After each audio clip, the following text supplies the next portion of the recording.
আপনি যদি বাংলাদেশি পাসপোর্ট তৈরি করতে চান অথবা পুরনো পাসপোর্ট রিনিউ করতে চান তাহলে এই ভিডিওটি আপনার জন্য। আজকে আমি আপনাদের খুব সহজ ভাষায় বোঝাবো কিভাবে অনলাইনে আবেদন থেকে শুরু করে পাসপোর্ট হাতে পাওয়া পর্যন্ত প্রক্রিয়া একদম স্টেপ বাই স্টেপ সম্পূর্ণ করতে হয়। প্রথম ধাপে আপনাকে ওয়েবসাইটে প্রবেশ ও রেজিস্ট্রেশন করতে হবে। প্রথমে আপনাকে যেতে হবে passport.gov.bd এই অফিসিয়াল পোর্টালে। এখানে অ্যাপ্লাই ফর ই পাসপোর্ট অপশনটি সিলেক্ট করুন। যদি আপনার আগে থেকে কোনো অ্যাকাউন্ট না থাকে তবে নতুন করে রেজিস্ট্রেশন করতে হবে। আপনার ইমেল ও মোবাইল নাম্বারে একটি ভেরিফিকেশন কোড আসবে, সেটি দিয়ে অ্যাকাউন্টটি ভেরিফাই করে নিতে হবে। দ্বিতীয় ধাপে অনলাইন আবেদন ফর্ম পূরণ। অ্যাকাউন্ট তৈরি শেষ হলে আপনি আবেদন ফর্ম দেখতে পাবেন। এখানে আপনার ব্যক্তিগত তথ্য, ঠিকানা, শিক্ষা বা পেশা, পিতামাতা, বৈবাহিক তথ্য ইত্যাদি সতর্কপূর্ণভাবে পূরণ করতে হবে। কোনো ভুল হলে পরে সমস্যা পড়ার সম্ভাবনা থাকে, তাই তথ্য দেওয়ার আগে যাচাই করে নিন। 3 নম্বর ধাপে প্রয়োজনীয় ডকুমেন্ট প্রস্তুত করা। এরপর লাগবে কিছু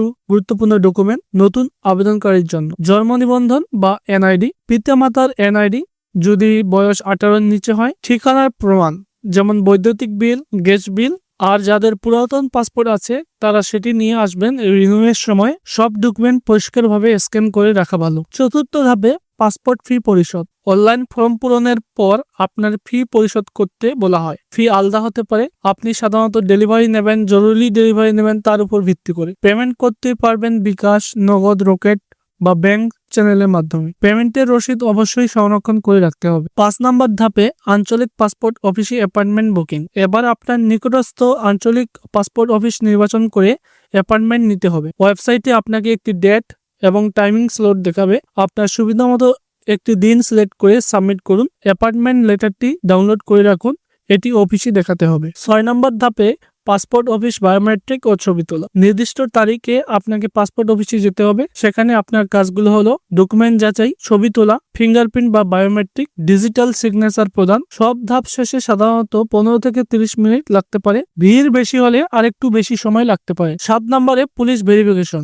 আপনার আবেদন জমা দেওয়ার পর পুলিশ ভেরিফিকেশন শুরু হবে। প্রয়োজন হলে পুলিশ সদস্য আপনার দেওয়া ঠিকানায় যোগাযোগ করতে পারেন। এটি সম্পূর্ণ নিয়মিত প্রক্রিয়া এবং সবকিছু ঠিক থাকলে দ্রুত সম্পূর্ণ হবে। 8 নম্বর ধাপে পাসপোর্ট প্রস্তুত হওয়া ও সংগ্রহ। সব ধাপ সম্পূর্ণ হলে আপনার পাসপোর্ট প্রক্রিয়া নোটিফিকেশন পাবেন SMS বা ইমেলে। এরপর আপনি বায়োমেট্রিক স্লিপ বা রসিদ দেখিয়ে নির্ধারিত কাউন্টার থেকে পাসপোর্ট সংগ্রহ করতে পারবেন। সাধারণত সাধারণ ডেলিভারি 15 দিন এবং জরুরি ডেলিভারি 7 দিনের মতো সময় লাগতে পারে। গুরুত্বপূর্ণ কিছু টিপস: তথ্য ভুল দিলে পাসপোর্ট করতে দেরি হবে, তাই সকল তথ্য যাচাই করুন। পাসপোর্ট যেই নামে থাকবে সেটি আন্তর্জাতিক ভ্রমণের ক্ষেত্রে ব্যবহার করতে হবে। ছবি তোলার সময় হাসবেন না বা মাথায় কাত করবেন না। বায়োমেট্রিকের সময় হাতে গ্লাভস থাকলে খুলে ফেলুন। এই হলো বাংলাদেশি পাসপোর্ট তৈরি করার প্রক্রিয়া। আশা করি ভিডিওটি আপনার কাজে লাগবে।